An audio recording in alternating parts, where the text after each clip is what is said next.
everybody and welcome to this time lapse. We've got this cute little red squirrel. I'm working on the pastel matte paper here. The color is called maize or corn. They change the color. I don't know. Some companies call it corn, some call it maize. It's the very pale yellow sort of tone paper. And as you can see, I've already got the background in, just using black. The photo reference was literally black and I wanted to keep it that way. It's by Geronimo and you can find it on Unsplash. Now, the thing that I loved about this was that contrast. You've got this little guy who's kind of just like in the spotlight and everything else around him is a little bit, well, it's not a little bit, it's pitch black. And that's what makes him jump out. And he is the absolute focus, which is what we want. I'm working pretty small with this one.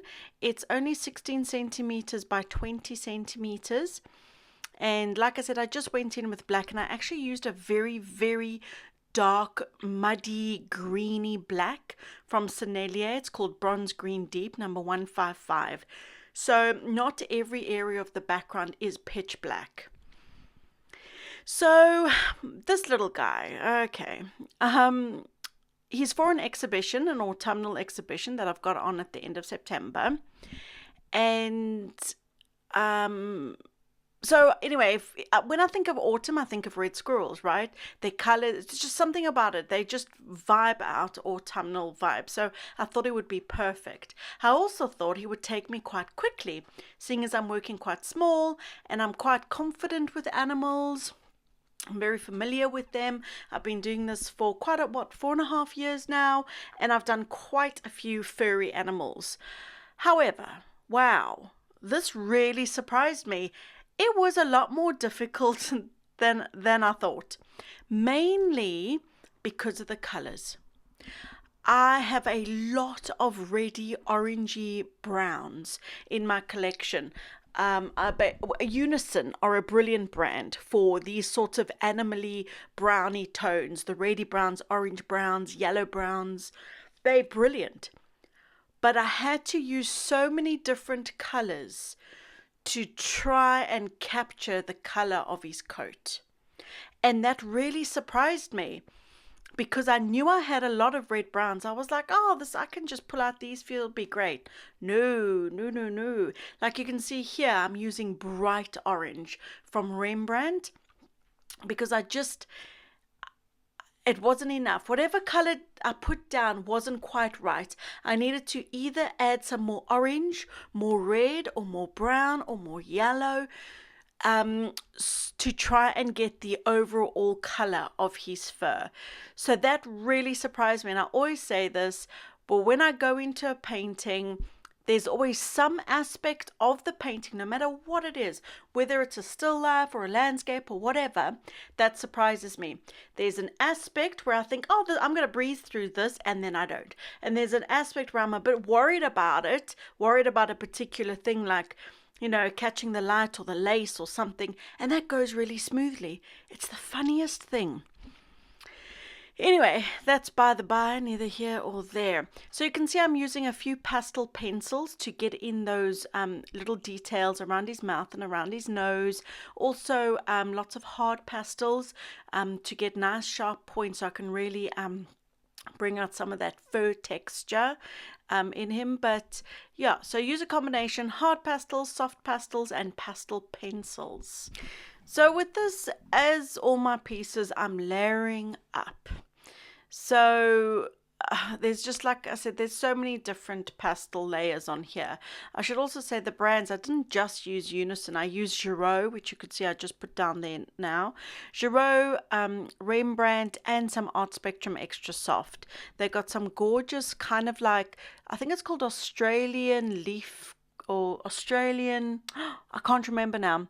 Anyway, it's from their skin tone set, Art Spectrum Extra Soft skin tone set. Beautiful, like kind of reddish yellow ochre kind of colors. So like I said, just used a whole mixture of colors to try and build up this fur, because we've got lots of layers of fur. You got dark brown, then on top of that it's maybe a brown with a little bit more red, and then on top of that it's a brown with more yellow. So really just observing and trying my best to match him up to the reference photo as close as possible. So my little guy went a little bit big. I got a bit excited with my pastel pencil and kind of put it everywhere. So his fur really puffed out. So I just use the black from the background. It's a new pastel black, my favorite black pastel, by the way.